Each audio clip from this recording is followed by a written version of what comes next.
The bikers thought they owned the bar. Loud, rough, untouchable. Then a quiet man walked in, ordered a grilled cheese, and sat alone. They mocked him, until he stood without raising his voice. Until he disarmed them with something they'd never seen before, kindness. And just when they thought it couldn't get stranger, Chuck Norris walked through the door. Bikers mocked Keanu Reeves at the bar. Until Chuck Norris arrived. This isn't a story about a fight, it's about the moment two legends changed an entire town with calm, courage, and compassion. The road to Rusty's Tavern was barely lit, winding through the backwoods of rural Arizona like a faded memory. The kind of place you didn't stumble upon, you had to know where to look. A gravel path led to a squat wooden building with a flickering neon sign and motorcycles lined up like sleeping beasts out front. Inside, it smelled of old whiskey, engine oil, and stories never fully told. Keanu Reeves stepped in, brushing dust off his jacket. His boots made soft thuds on the hardwood floor, polished smooth by decades of spilled beer and scraped chairs. Heads turned. The music didn't stop, but the air shifted, just slightly. He wasn't wearing sunglasses or an entourage. No one held a phone, not yet recognizing him through the haze and the dim light. He took a quiet walk to the bar, nodding to the bartender, a grizzled man with a gray beard and an eye like a hawk's. "Water and grilled cheese if you've got it," Keanu said, voice soft but steady. The bartender blinked, slightly puzzled at the order. "You sure you're in the right place, partner?" Keanu smiled. "I think so." He sat at the far end, away from the crowd. No drama. No spotlight. Just a man trying to enjoy a simple meal. But quiet never lasted long in Rusty's, especially not with the steel vultures in the room. A dozen bikers in weathered leather vests crowded the corner of the bar like a pack of wolves. Their laughter was loud, fueled by shots of bourbon and a long day on the road. They hadn't yet noticed Keanu. But it was only a matter of time. Tank, the de facto leader, was a mountain of a man with a braided beard and a habit of cracking his knuckles before doing anything dumb. His sharp eyes scanned the room while nursing a glass of Jack Daniels. That's when he saw him. Tank elbowed his buddy, a wiry guy named Deke. "Ain't that Keanu Reeves? What's Neo doing here? Lost his matrix." Deke squinted. "Could be. Or some dude trying to look like him." "Nah, that's him. Look at that hair. That walk. That's John freakin' Wick." The rest of the group took notice. A few chuckled. One whistled mockingly. "He come in peace," a biker joked. "Or he here to assassinate the jukebox." Keanu took it all in, unfazed. He kept to himself, elbows on the bar, sipping water like it was the finest bourbon. The bartender placed a hot grilled cheese in front of him, and Keanu thanked him with a nod. That's when Tank stood up. 6'5" and built like a linebacker, Tank made his way over, dragging the weight of his ego with every step. He leaned on the bar, close enough for Keanu to smell the bourbon and road sweat. "Well, well," Tank said. "Didn't think Hollywood types slummed it down here. You sure you're in the right place, Wick?" Keanu turned slightly. "Just hungry." Tank smirked. "You order grilled cheese in Rusty's. That's either brave or stupid." "I like simple things," Keanu said, voice calm as still water. Tank laughed and turned to his crew. "Hear that? Mr. Action Hero likes his sandwiches simple. Must be method acting for a monk movie." Laughter erupted. Keanu didn't flinch. He looked at his food, then at Tank. "Want half?" That stopped Tank for a second. "What?" he asked. "The sandwich. You seem curious. Want half?" Tank blinked, thrown off by the unexpected generosity. Then his ego took the wheel again. Without asking, he reached down, grabbed the grilled cheese, and took a massive bite. "Thanks, superstar." A hush fell over the bar. Even the old jukebox seemed to lower its volume. Keanu reached into his back pocket, pulled out a folded bill, and placed it on the counter. "Can he get another one?" he asked the bartender. $100 bill. Crisp. Untouched. The bartender stared, then slowly nodded. "Sure." Tank chewed, then paused. "You trying to be funny?" "No," Keanu replied. "You looked hungry." Some of the other bikers started whispering. A couple shifted uncomfortably. There was something strange about this guy. Not scared. Not smug. Just at peace. And that made Tank uneasy. "You got a death wish or something," he growled. "No," Keanu said. "I've had enough of those." That one sentence changed the energy in the room. There was no fear in his eyes. No challenge either. Just calm. Like he'd lived through worse than any of them could throw at him, and had come out the other side still willing to share his food. Tank leaned in closer. "You mocking me, Wick?" Keanu sighed, almost sad. "Not at all. I've just learned. Sometimes it's easier to give than to fight." Another beat of silence. Then a raspy voice piped up from the other end of the bar. Maybe if more folks thought like that, the world wouldn't be so messed up. It was Slim, the oldest biker in the group, a Vietnam vet with a permanent scowl and a silver skull ring on every finger. He never said much, but when he did, people listened. Tank looked back at his crew. For once, no one was laughing. A few nodded slowly. Even Deke looked thoughtful. Keanu went back to sipping his water. Still, Tank wasn't ready to back down. He puffed up, preparing to bark something clever, to reclaim the power slipping from his grip. That's when the door opened again. The air shifted once more, like the bar itself inhaled. Boots clicked on the wooden floor, and a long shadow fell across the room. Heads turned. Conversations stopped. Standing in the doorway was Chuck Norris. Denim shirt. Brown cowboy boots. A face carved from stone and a beard that had seen more than most men dared dream. His eyes scanned the room like a hawk over a canyon. He didn't smile. Didn't blink. Just looked. The bartender dropped a glass. Chuck took 3 steps inside and nodded to Keanu. "Evening," he said. Keanu smiled softly. "Evening." Chuck turned to Tank. "Something wrong here?" Tank tried to play it cool. "Nah.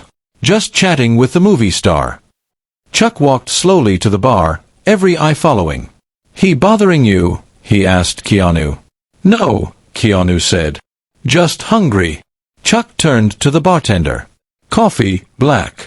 "Yes, sir." The moment felt like thunder waiting to break. Tank suddenly felt 2 inches shorter. He tried to laugh. Didn't know the Chuck Norris fan club was having a meeting. Chuck turned slowly. "I'm not here for fans. I'm here for peace.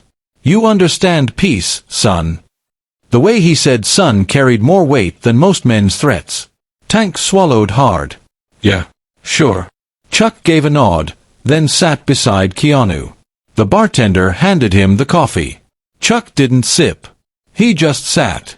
Keanu nudged the new grilled cheese toward Tank. "Still hungry?" Tank blinked, looked at the sandwich, then at the 2 living legends sitting at the bar. He grinned. "Nah, I'm good." He turned to his crew. "Let's give em some space." The bikers peeled away quietly, like smoke retreating into the night. Chuck finally sipped his coffee. Keanu looked over. "Thanks for the backup." Chuck nodded. "Didn't do it for you." Keanu chuckled. "I know." They sat in silence, 2 men who didn't need to prove anything to anyone. And somewhere, deep in the corner of Rusty's Tavern, something changed. Because real strength wasn't about volume. It was about presence. And that night, everyone learned that the quietest man in the room might just be the one worth listening to. The rest of the bar buzzed with nervous energy.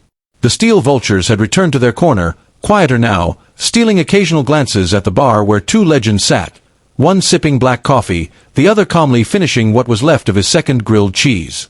Even the jukebox seemed hesitant to interrupt the silence between them. Tank, however, wasn't done. He sat stiffly, arms crossed over his chest, jaw grinding side to side like a machine resisting a shutdown. He wasn't used to backing down. And certainly not in front of his crew. But something about Chuck's eyes, calm, sharp, ancient, had pulled the heat right out of him. "You just gonna let that slide?" Deke whispered beside him. "He punked you, man. Twice." Tank didn't answer. His mind was spinning. Not with revenge. Not with violence. With confusion. Why hadn't Keanu fought back? Why hadn't Chuck threatened him? Why hadn't they even bragged? It wasn't weakness. No. It was something more dangerous than that. It was confidence so deep it didn't need to bark. Tank looked down at his fists. He'd grown up believing power came from how hard you could hit, how loud you could shout, how quickly you could make someone smaller than you fold. But that man, Keanu, had made him look foolish without even standing up. And Chuck Norris, well, Chuck didn't have to make anyone look foolish. Just existing in the same room as him was enough. Tank, Slim said, setting down his glass. Let it go. Tank turned, eyes narrowing. What's that supposed to mean? Slim tilted his head toward the bar. You're not up against actors. You're looking at men. Real ones. Guys who've seen more, lost more, done more, and didn't let it twist them. Deke snorted. What, you a fan now? I'm a fan of not being an idiot, Slim growled. At the bar, Chuck took another sip of coffee, his eyes never leaving the mirror behind the bar. Through it, he could see the reflection of every man in the tavern. He could see Tank, still simmering. He could see Keanu, who now quietly folded the receipt and left a second tip beneath his untouched drink. You ever wonder, Chuck said, why the loudest guys in the room are always the most scared? Keanu raised an eyebrow, looking over. Scared of what? Chuck set his cup down gently. Scared of being seen for who they really are. Keanu gave a slow nod. Makes sense. We hide behind what we think people expect. Chuck smirked. And some of us don't hide at all. That line hit Tank like a slap.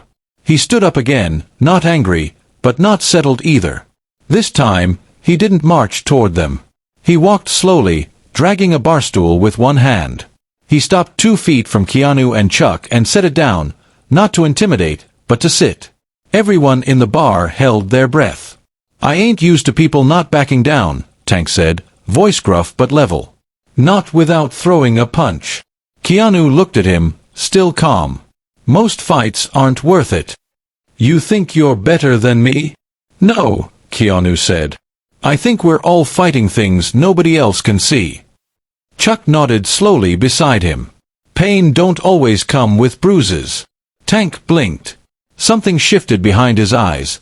Less aggression, more confusion. More reflection. Why'd you do that? He asked Keanu. Why'd you offer me half your food after I disrespected you? Keanu took a breath. Because I've been angry, he said. I've lost people. Been lost myself. But anger never filled the emptiness. Only kindness ever did. That silenced the bar more than any punch ever could. Tank looked down at the bar, then back up. I thought you were a joke when you walked in here. Keanu shrugged. That's fair. But now, Tank glanced at Chuck. Now I feel like the punchline. Chuck chuckled. We've all been the punchline at some point, son. Question is, do you stay the joke, or do you learn from it? Tank looked down, hands folded now, no longer clenched. I got a lot to think about, he muttered. Keanu smiled. We all do. Tank slowly got up, not storming off, but walking away like a man trying to put pieces back together. Chuck raised his cup in a silent toast. Not bad for a grilled cheese summit. Keanu laughed softly. Breaking bread works better than breaking bones. As they sat side by side, 2 quiet figures in a place that had once known only noise and fury, Rusty's Tavern found itself changed. And no one, least of all Tank, would forget the night a man walked in with peace in his pocket and walked out having won something far rarer than a bar fight. Respect. The mood in Rusty's Tavern had shifted from tension to curiosity. It wasn't every night that 2 of the most recognizable men in the world sat quietly at a biker bar in the Arizona desert, sharing space like old friends and defusing a confrontation without a single raised fist. Tank was back at his table now, quieter than usual, his drink untouched. Deke sat beside him, fidgeting, as if waiting for Tank to bark something, anything, to break the silence. But the bark never came. Instead, Tank leaned forward, elbows on the table, eyes fixed on the bar where Keanu and Chuck still sat. You ever feel like you've been doing it wrong? He finally muttered. Deke blinked. Doing what wrong? All of it, Tank said. Being a man. Running with the pack. Trying to prove you're the toughest guy in the room. Deke scratched his beard. I mean, that's kinda the code, ain't it? Tank shook his head slowly. Nah. It's a mask. Tonight, they didn't come in here trying to impress anyone. They just showed up. As themselves. Deke raised an eyebrow. You getting soft on me? Tank gave him a long look. Nah. Just waking up. Meanwhile, at the bar, Chuck was telling Keanu about an old story from his early martial arts days, about a fight that never happened because a handshake changed the outcome. Keanu listened like a student, not a fellow celebrity. That was the thing about Keanu, he never acted like he belonged on a pedestal. He leaned into listening the way most people leaned into their own egos. Chuck set down his coffee cup. Funny, isn't it? Most people expect fireworks when two fighters meet. But the real power's in choosing not to strike. Keanu nodded thoughtfully. There's strength in restraint. Especially when you know what you're capable of. From the far end of the bar, Tank stood up again. But this time, there was no storm in his steps. Just purpose. He walked over, bottle of beer in one hand, the other open in a non-threatening gesture. Mind if I join you? Keanu gestured to the empty stool next to him. Sure. Tank sat down, cleared his throat, and set the beer on the bar. I was a jerk earlier. I don't have a good excuse. Just old habits and a dumb ego. Chuck nodded once. Takes guts to say that. Tank looked at Keanu. You didn't flinch, man. You didn't puff your chest or try to look tough. That shook me more than a punch ever would. Keanu smiled gently. Most people are carrying things heavier than fists. Tank leaned back, shook his head. I came in tonight thinking I had all the answers. Truth is, I've been lost for a while.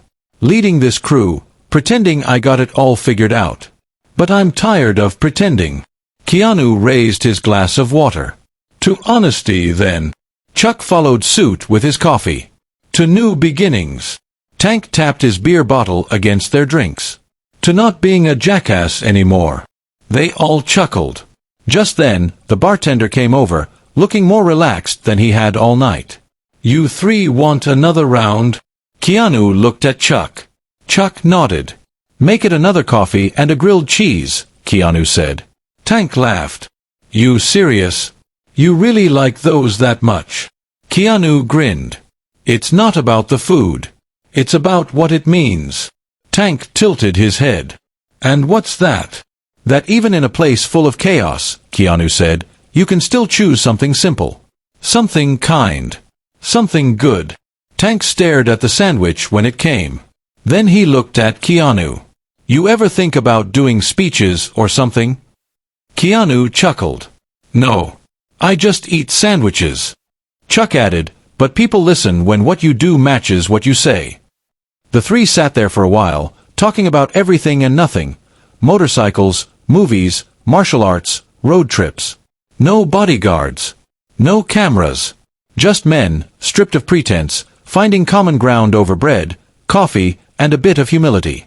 By the time the night wound down, most of the bikers had started to relax, playing pool or sharing beers. Even Deke seemed less twitchy, watching Tank laugh with two men he once wanted to square up against. Tank stood up finally, stretching. I think I needed this more than I realized. Chuck nodded. Sometimes life sends you the lesson when you're ready for it. Keanu got up as well, tucking a bill under his plate again. Thanks for the company. Tank held out a hand. Next time you're in Arizona, drinks are on me. And grilled cheese too. Keanu took the hand, firm but humble. Deal. As the two men walked toward the door, Chuck paused and turned to Tank one last time. Remember something, he said. Real power isn't how many people you can intimidate. It's how many you can inspire. Tank gave a slow nod. Yeah. I think I finally get that. The door to Rusty's creaked open, and the legends walked back into the night, leaving behind nothing but echoes and a changed man. Tank watched them go, then turned to Slim. You believe that just happened? Slim sipped his drink, expression unreadable. The question is, do you believe in what you just became? Tank smiled. Yeah, I think I do.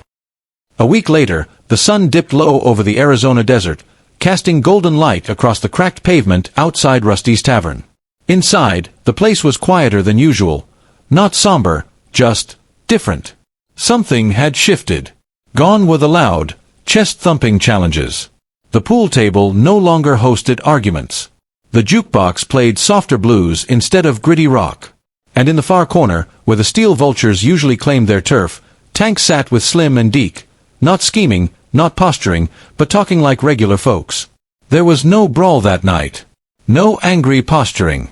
Just stories, shared laughter, and a few honest silences. Rusty, the grizzled old bartender who'd run the place for 30 years, cleaned a glass and watched the room from behind the bar. He wasn't used to peace. Not like this. And certainly not in the middle of biker country. He shook his head slowly, still not quite believing it. One visit. 2 strangers. And suddenly, the whole place was better. The door creaked open, and everyone turned, not in fear, but curiosity. A man walked in. Not Keanu. Not Chuck. Just some traveler in a dusty coat and a tired face. He looked unsure, like he wasn't sure if he belonged. Tank stood up. A month ago, that would have meant trouble. But now. He walked over and extended a hand. You new around here? The traveler blinked. Just passing through. Looking for a drink. Maybe a bite. Tank smiled. Try the grilled cheese. Changed my life. The bar chuckled lightly.